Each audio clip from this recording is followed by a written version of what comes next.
I'm wondering if you clicked on this video because it has the word cow tongue in it.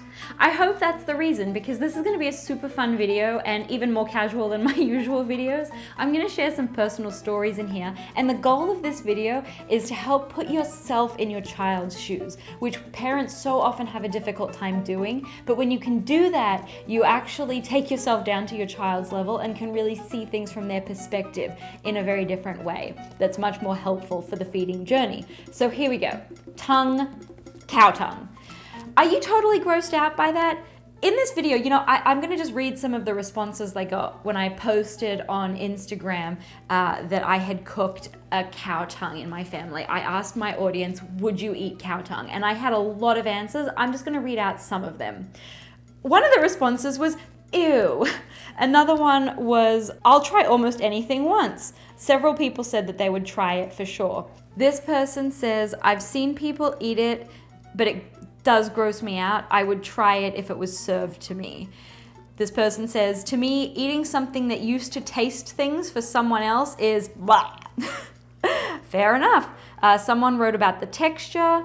This person says, normal. It's something that many generations of my family do. I think people in Russia have. And I'm going to share my own personal story about the cow tongue in a second. This person says, where I come from, cow tongue is a delicacy.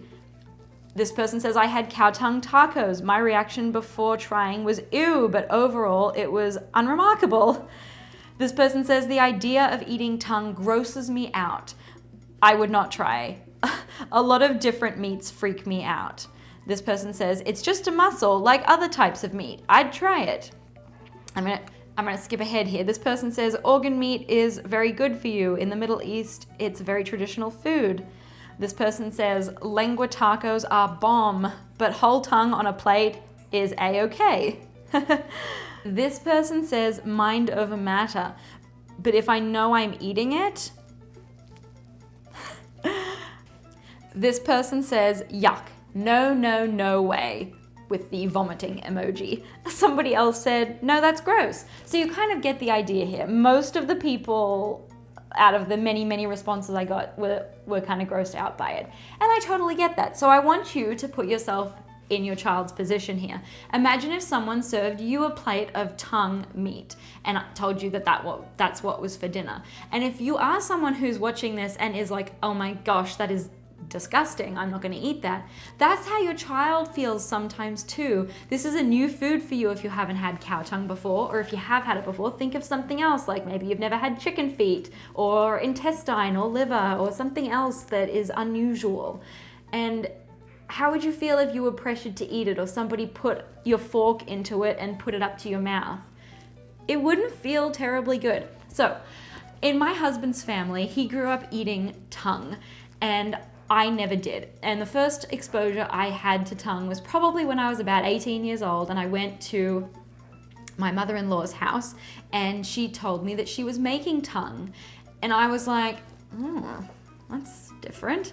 And my husband, everyone in the house was telling me how wonderful it was and how great it was, which was feeling a lot like pressure to me. Like, oh, I'm the only one in the house that hasn't eaten tongue and everyone's gonna be watching for my reaction. That felt like a lot of pressure for me, even though no one was telling me I had to eat it.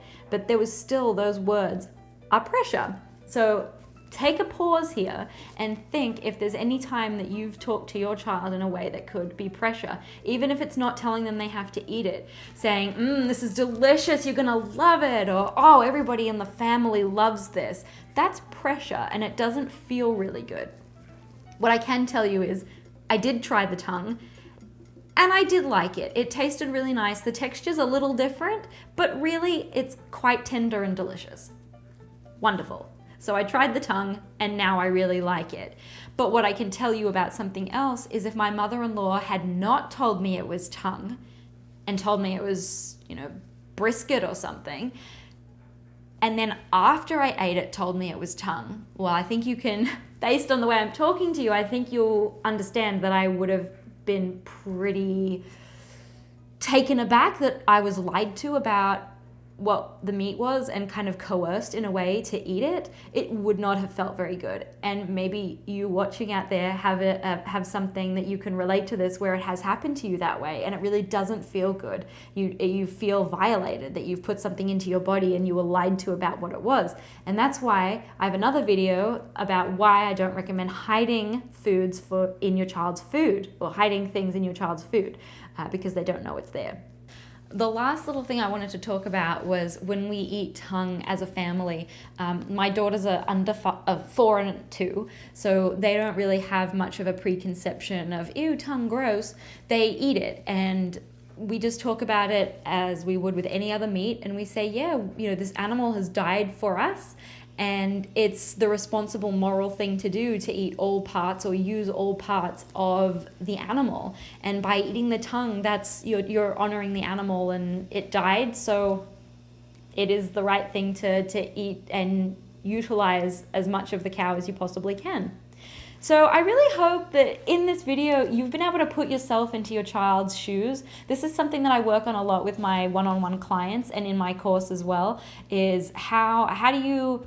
The best way you can get on your child's team is by really understanding what's going on inside their head. And if you feel like you need some more help with this because feeding is a bit difficult, or mealtimes are stressful, or you dread them, check out my online course below. It's called Mealtimes Without Meltdowns, and it'll really help you get inside your child's head and reframe your mindset in the same way that this video maybe has about the cow tongue. So thanks so much for watching. This is Thalia, the dietitian. Bye!